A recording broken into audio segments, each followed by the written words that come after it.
Acceptance is a concept that's talked about a lot in meditative traditions and in mindfulness as well. There's acceptance and commitment therapy, there's a lot of acceptance-based practices and meditations. And often this word in us Westerners can lead to what I see as a little bit of confusion. So sometimes people say to me, well, if I just accept what's happening, then, sometimes I need to take action, I need to make change, I need to do something. So there's a confusion that acceptance means that we just sit and wait and say basically, well, okay, that's how things are now. I just need to wait until something changes, so we won't actually do anything. Whereas acceptance is almost the opposite of that. Acceptance means that we accept that things are as they are, right, in this instant, which we can't argue with, we can't deny, really.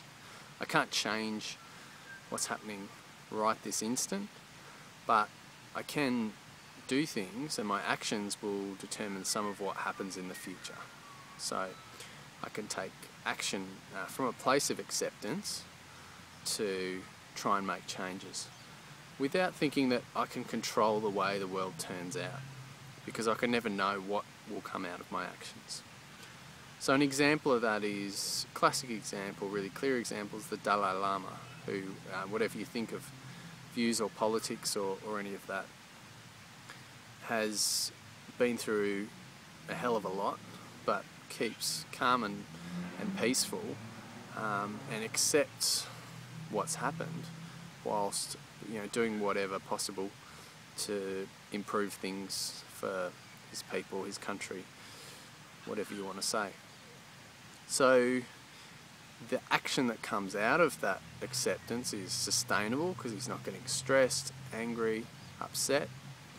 It's powerful because people look at and listen to a person like that, and it brings people on board much more than someone who's resisting something by angrily shouting and throwing petrol bombs, which brings more resistance.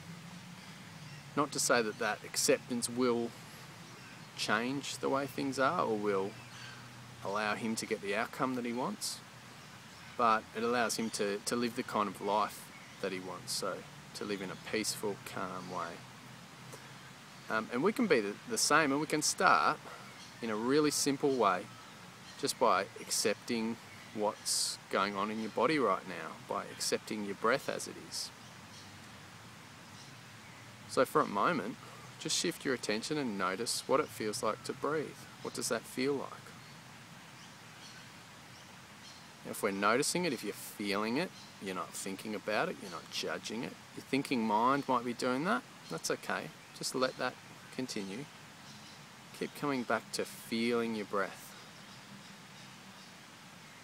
When you're in the moment, when you're feeling it, there's a kind of oneness there which sounds really deep. Just means that there's no thought coming between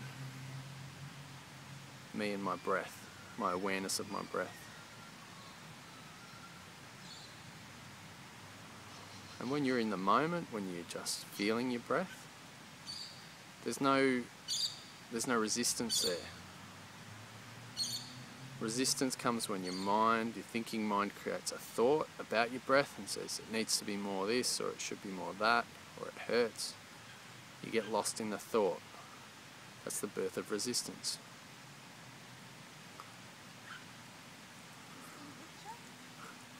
So if you can just be in the moment, just noticing your breath, that's acceptance. Now if you notice, you haven't turned into a vegetable, you haven't turned into a doormat. If someone throws something at you, you can still duck or run away. The only thing that's changed is that now you might be a little calmer, a little more peaceful, and a little more able to live the kind of life you want to live.